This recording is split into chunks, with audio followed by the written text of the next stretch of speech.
Mom sided with stepdad and his kids, kicked me out, but they forgot that I own the house. Now it's time to take it back. It never occurred to me, 35M, that my father's meticulous estate planning would ultimately cause our family to fall apart. There's a lot to digest here, and I want to make sure I'm giving you the whole picture, so let me start at the beginning. One of the big tech businesses in Seattle employs me as a senior software architect. My dad always had this kind of job in mind for me. Technology is the future, he would exclaim proudly after I was accepted to UW's computer science program. He had a profitable construction business and wasn't a techie, but he had a remarkable knack for predicting trends. Beginning with the recession of the late 1980s, Dad started his construction business from the ground up throughout some of the most difficult periods in the industry. He took on projects that other contractors wouldn't take on, using only a pickup truck and his tools.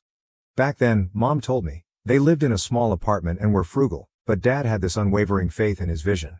He would frequently remark, "The key is to build relationships, not just buildings." That way of thinking got him through his difficult early years. Dad's business was unique because of the way he treated both customers and staff.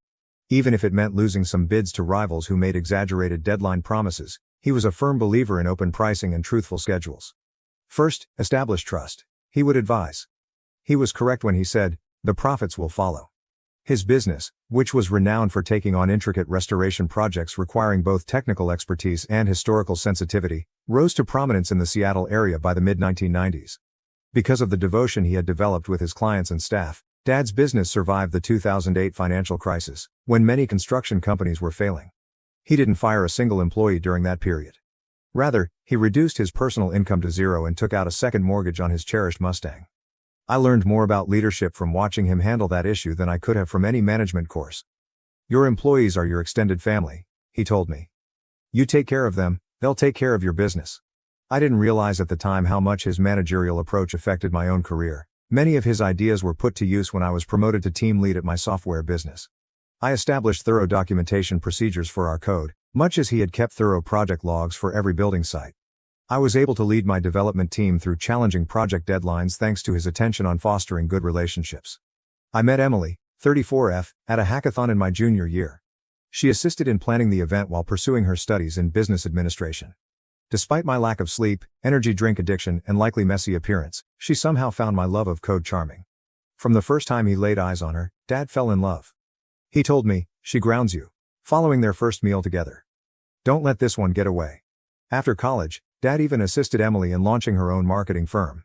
He introduced her to his network of local company owners, showed her how he drafted his contracts, and shared his business objectives with her. He would tell us, "Success isn't just about what you know. It's about helping others succeed too." Dad was always imparting his expertise and educating. Those formative years were unique. Emily and I would always make the drive to my parents' house on Sundays to have dinner. We would all sit on the back deck that Dad had constructed and chat about everything and nothing while he lit the grill. Even though he couldn't understand the majority of the technical details of my most recent work, he would still ask in-depth inquiries. Mom used to say, "There they go again with the computer talk," with a loving eye roll. Dad's pride and joy was the house itself.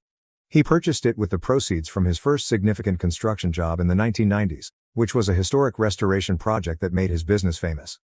In one of Seattle's older neighborhoods, this lovely craftsman-style home features a wraparound porch and a garage that he transformed into the most well-organized workshop you've ever seen. Labeled and placed with almost fanatical precision, each tool has its place. Dad handled the house as though it were a living example of his skill. Every renovation was meticulously organized and recorded. Every repair, improvement and paint job was documented in a thorough spreadsheet that he maintained. "A house is like a living thing," he would say as he demonstrated for me how to clean the gutters or inspect the foundation. He maintained a maintenance regimen that included everything from checking the roof after winter storms to changing air filters. Neglect the little things, and they become big problems. In addition to being his haven, the workshop served as a classroom where he taught me about subjects other than tools. In addition to adding unique storage options and a workbench he made especially for teaching me woodworking, he had completely renovated the garage himself.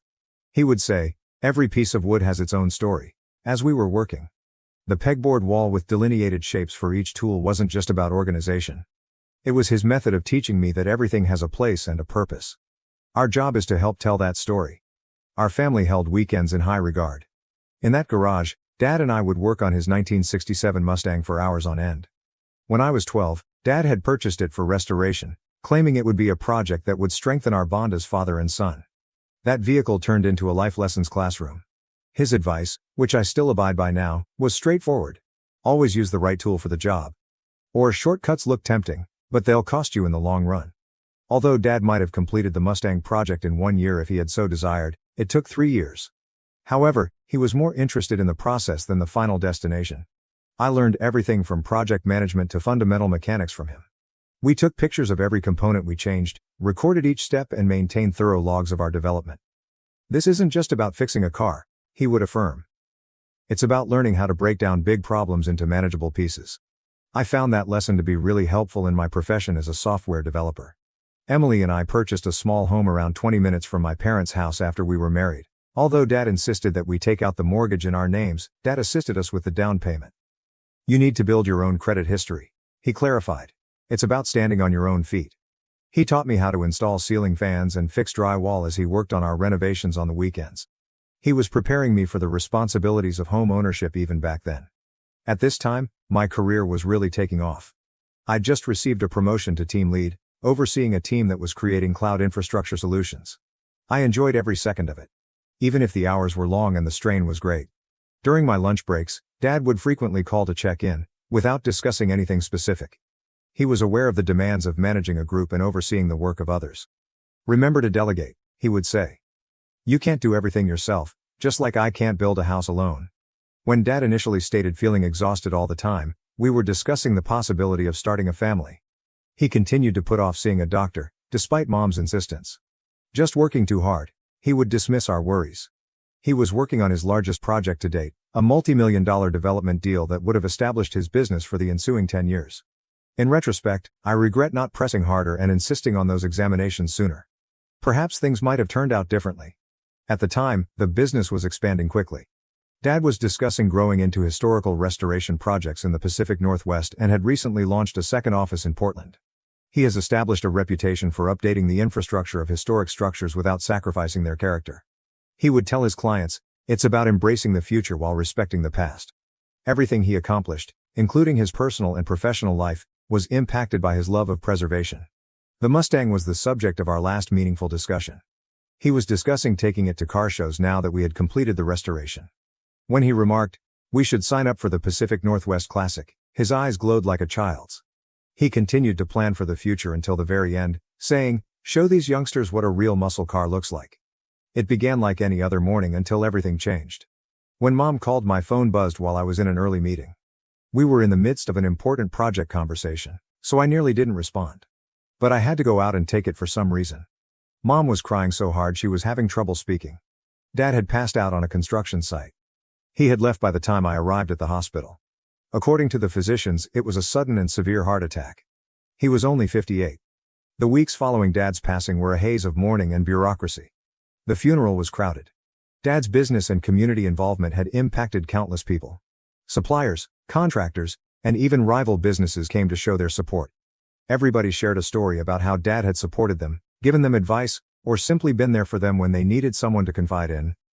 One old craftsman told me how, despite being unable to work during a protracted illness, Dad had managed to keep him on the payroll. Your father understood that business was about people first, he stated. The workers of the company were heartbroken. Many of them had known Dad for decades, and they told me things I had never heard before, like how he had paid for the college textbooks of one foreman's daughter, assisted another through a divorce, or remained late to teach apprentices the nuances of historical restoration. With pictures and handwritten remarks from both clients and employees, the workplace conference room was transformed into an unofficial monument. We were all surprised by how well Dad had prepared for everything. His attorney, Mr. Anderson, summoned us in for a meeting a week following the funeral.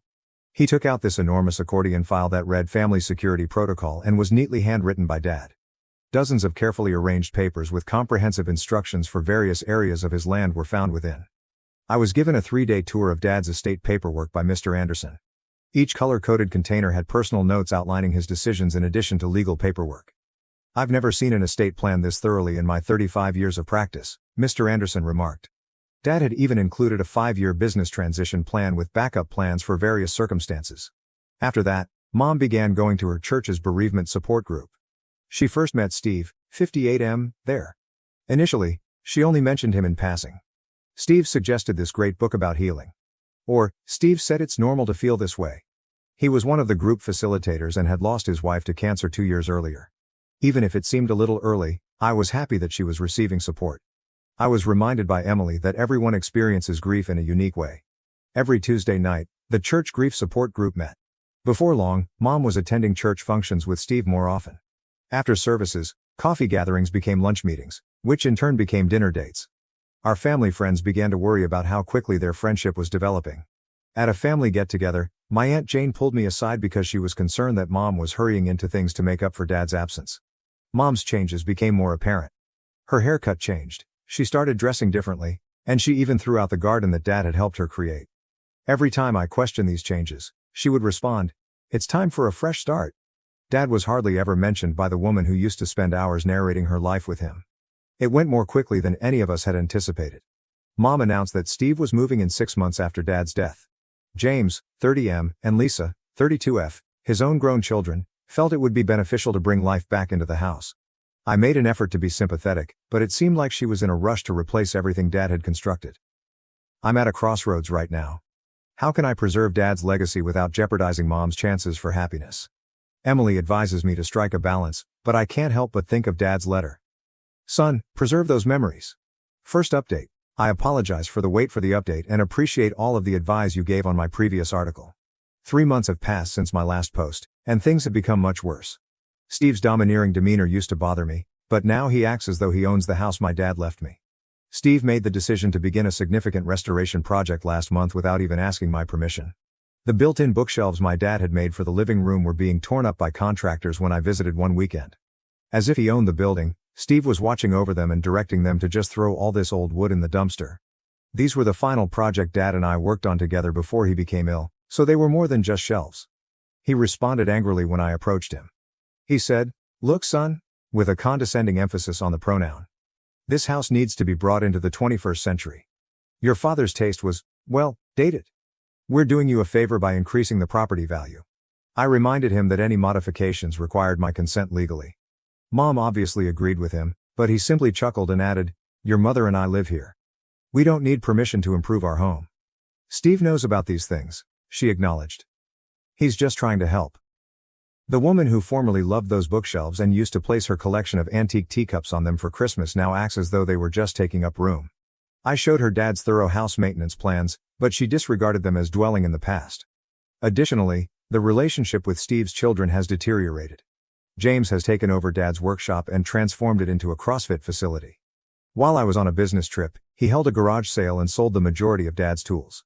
By repainting rooms and installing modern vinyl planks in place of Dad's meticulously refinished hardwood floors, Lisa is treating the space as though it were her own personal design project.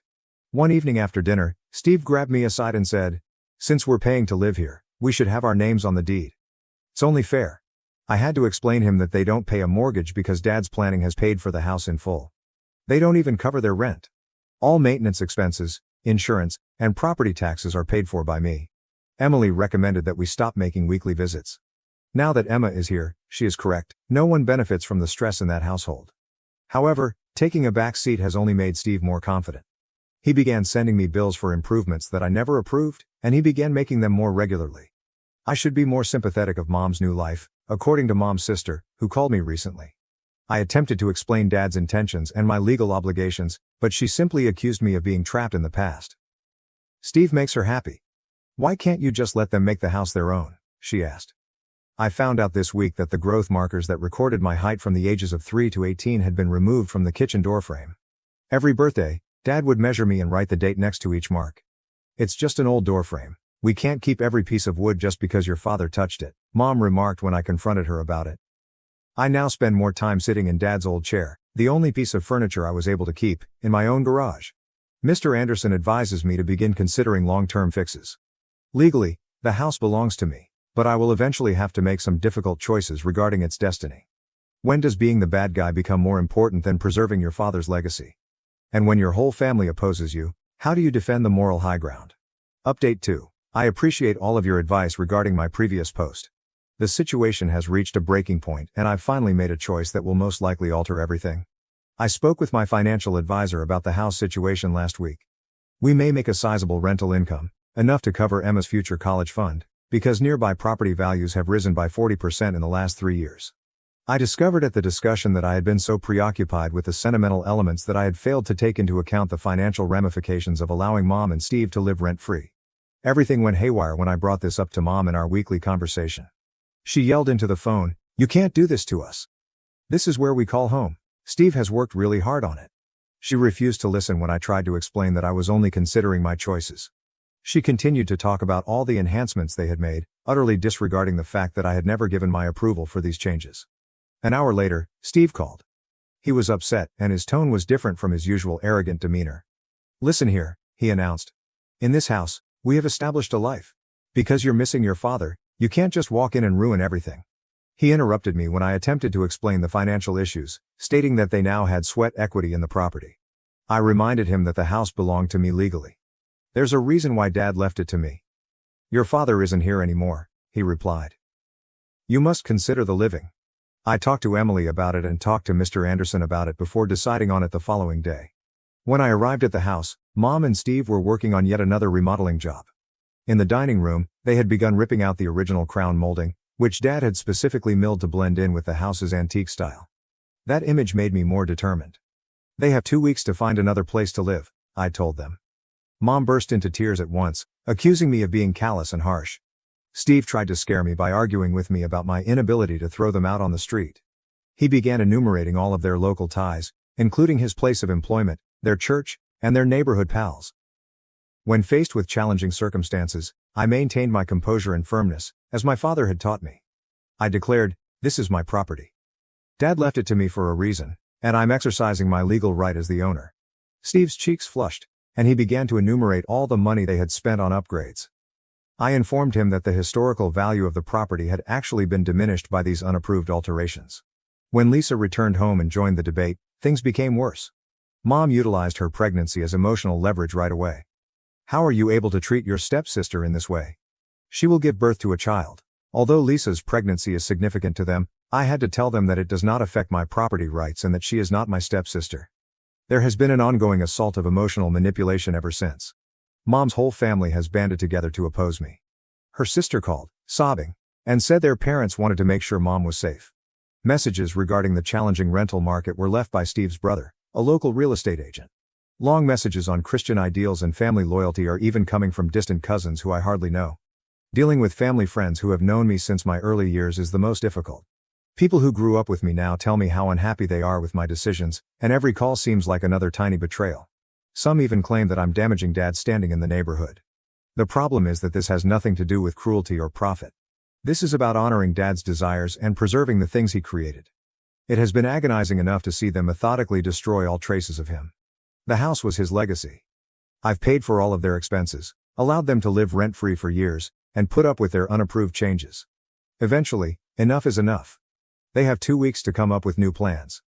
I'm refusing to give in to Mom's constant demands for more time. Mr. Anderson claims that the law is entirely on my side and that I have been more than giving.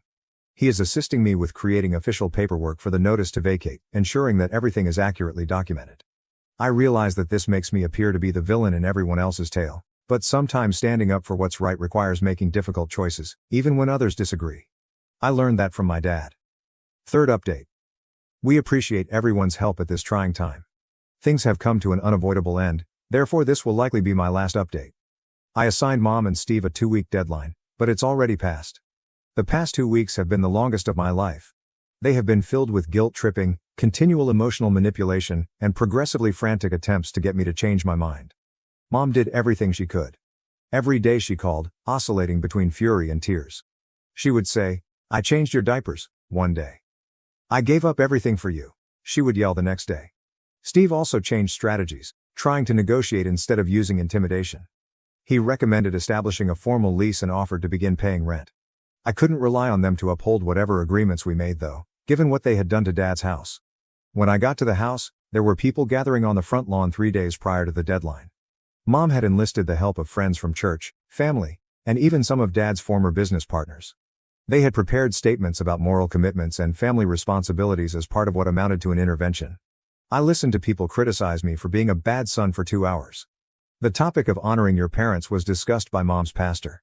Dad's old secretary remembered his generosity with tears in her eyes. My elementary school teacher even came to remind me of the morals my father had attempted to teach me. The hardest part was when Lisa got up and talked about how stress could hurt her unborn child while covering her pregnant abdomen with her hands. While Mom was crying next to her, a few of the church women were glaring at me. It was an expert lesson in manipulating emotions. But during this ambush, an unexpected event occurred. I had a strange sense of serenity as I sat there listening to everyone talk about Dad. People who hadn't even been to his funeral suddenly professing to know what he would have wanted. Dad used to say, "Stand your ground when you know you're right." And I could almost hear his voice in my thoughts. I got to my feet and spoke to the group. I described how Dad planned everything carefully to ensure his family's future and how he had constructed this house by hand. I showed them pictures of Steve's unapproved modifications, including the historical elements he ruined and the fine craftsmanship he removed and replaced with flimsy modern fixtures. After that, I presented them with a letter from Dad outlining his reasons for leaving everything to me. Some of the elder business associates nodded as I read his remarks about trust, accountability, and preserving his legacy. They understood because they'd known Dad, really knew him. Shortly thereafter, the group scattered. While some looked disapproving, the righteous wrath had subsided, and others gently apologized as they walked away. Without saying another word, Mom and Steve returned inside. I showed there with Mr. Anderson and a locksmith on the morning of the deadline. Although they weren't required, I had hired a security company to be on hand just in case. The house was deserted. The remainder of their possessions were packed into Steve's truck.